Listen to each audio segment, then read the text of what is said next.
tatalakayin po natin ang isang tula na isinulat po ni Ginoong Rafael Palma na magmumulat sa atin ng pagmamahal ng nanay sa kanyang anak. Dito rin po ay maunawaan din natin, hindi lang po ng mga nanay, maging ang ating mga tatay o ang mga guardian po natin, kung bakit nga ba ganun na lamang tayo protektahan laban sa mga masasama. Naway ang tula po na ito ay kapulutan natin ng aral at magamit po natin sa ating buhay. Narito na po. Ang Matanda at ang Batang Paru-Paro ni Rafael Palma. Isang paru-paro na may katandaan. Sa lakad sa mundo ay sanay na sanay. Palibhasa'y di nasisilaw sa ilaw. Binigyan ang anak ng ganitong aral. Ang ilaw na iyong maganda sa mata na may liwanag ng kahali-halina, dapat mong layuan, iyo'y palamara, pinapatay bawat malapit sa kanya. Ako na rin itong sa pagiging sabik, pinangahasan kong sa kanya'y lumapit, at ang aking napalay palad ko pang tikis, nasunog ang aking pakpak na lumiit. At kung ako'y ito'y nahambing sa iba, na di nagkaisip na layuan siya, disin ako ngayoy katulad na nila, nawalan ng buhay at isang patay na. Ang pinangaralang anak ay natakot at pinangako ang kanyang pagsunod. Ngunit sandali lang sa sariling loob, ibinulong-bulong ang ganitong kutob. Bakit gayon na lang kahigpit ang bilin ng ina kong lumayo sa ningning? Dihuay ibig niyang ikait sa akin ang sa buong mundo'y ilaw na pang-aliw. Anong pagkaganda ng kaliwanagan? Isang bagay na hindi dapat layuan.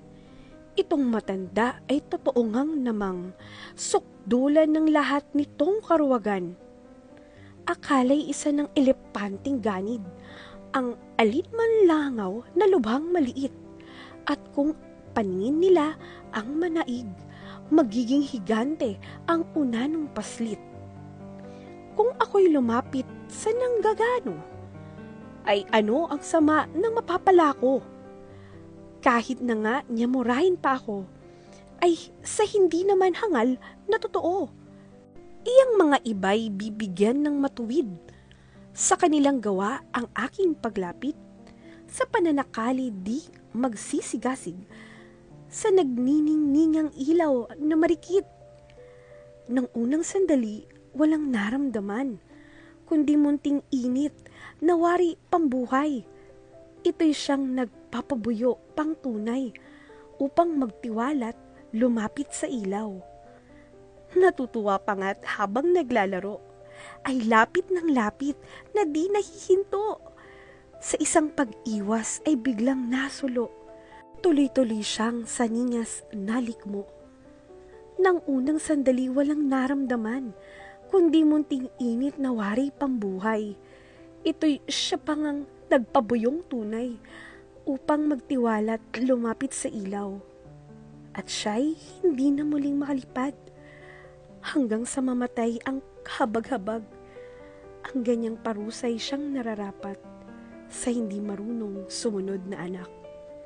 Ito ay mula sa Diwang Kayumanggi, 1970. At ito, ang tula ng Ang Matanda at ang Batang Paru-Paro.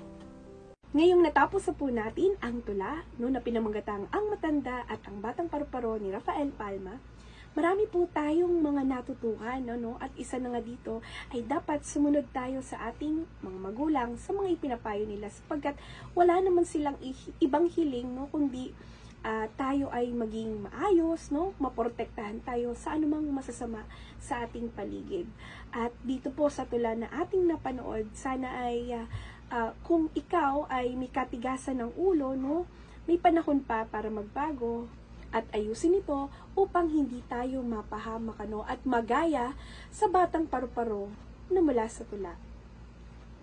Hanggang dito na lamang po at ako po may inihandang quiz, no?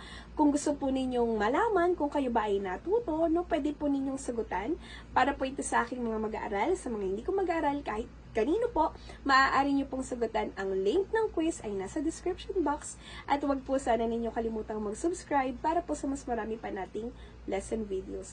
Maraming salamat po sa inyong panonood. Magkita-kita po tayong muli. Paalam!